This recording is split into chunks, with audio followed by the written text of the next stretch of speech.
कभी ये सोचा है कि हमारे प्राचीन ऋषियों के पास वो गजब की शक्ति और वो गहरा ज्ञान आता कहाँ से था? इसका जवाब न एक बहुत ही पावरफुल शब्द में छिपा है, ब्रह्मचर्य।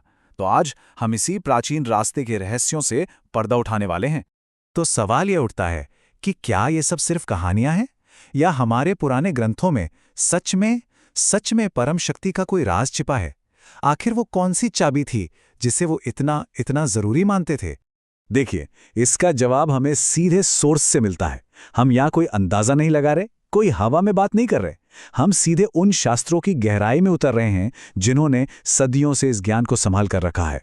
तो चलिए सबसे पहले सबसे बुनियादी सवाल से शुरू करते हैं कि ये ब्रह्मचर्य आखिर है क्या और हमारे प्राचीन ग्रंथों में इसे इतना ऊंचा दर्जा क्यों दिया गया है, इसकी इतनी महिमा क्यों है।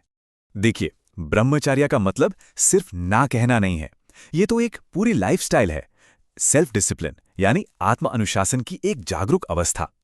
इसका असली मकसद सिर्फ चीजों को छोड़ना नहीं, बल्कि आध्यात्मिक ज्ञान को पाना है और उस परम शक्ति से गहरा कनेक्शन, एक गहरा जुड़ाव बनाना है। ऋग्वेद में ना इसको लेकर एक बहुत ही जबरदस्त बात कही गई है।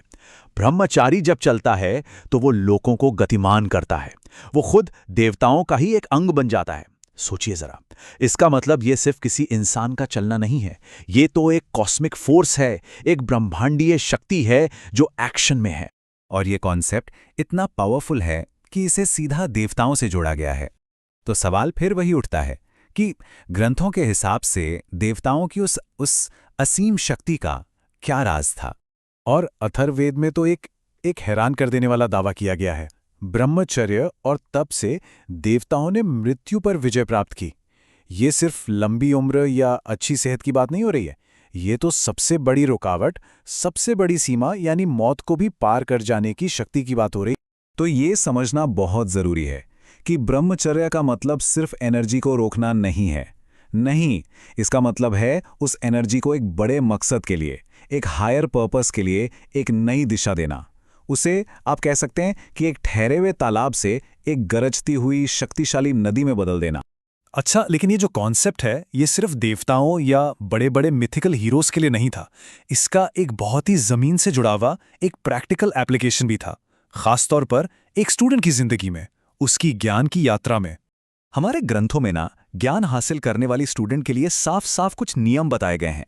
मतलब जब कोई शिष्य अपने गुरु के साथ रहकर वेदों की पढ़ाई करता था तो ब्रह्मचर्य का पालन करना एक बेहद जरूरी डिसिप्लिन माना जाता था। मनुस्मृति में इस व्रत की ड्यूरेशन, मतलब कि इसकी अवधि के लिए कुछ ऑप्शंस दिए गए हैं, जैसे 36 साल या उसका आधा 18 साल या फिर चौथाई यानी 9 साल। लेकिन सबसे इंटरेस्टिंग ऑप्शन पता है कौन सा है? वो है आखिरी वाला, जब तक ज्ञान पूरी तरह से मिल ना जाए।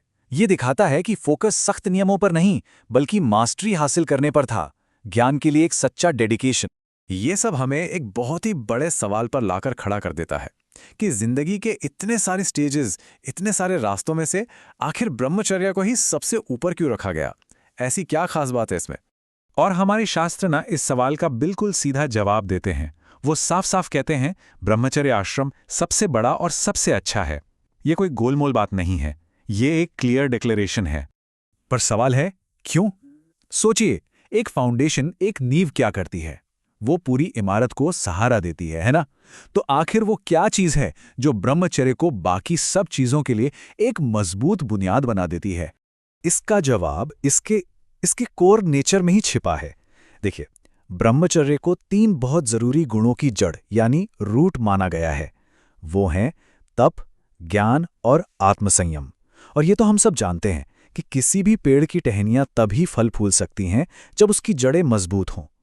ब्रह्मचर्य के बिना ये गुण लगभग नामुमकिन है। तो आखिर में सवाल ये बचता है कि डिसिप्लिन और फोकस के इन पुराने सिद्धांतों को हम अपनी आज की इस डिस्ट्रैक्शन से भरी दुनिया में कैसे अपना सकते हैं? ये रास्ता आज के जमाने में किस तरह की शक्ति को अनलॉक कर सकता है? ये एक ऐसा सवाल है जिस पर सोचना जरूर बनता है।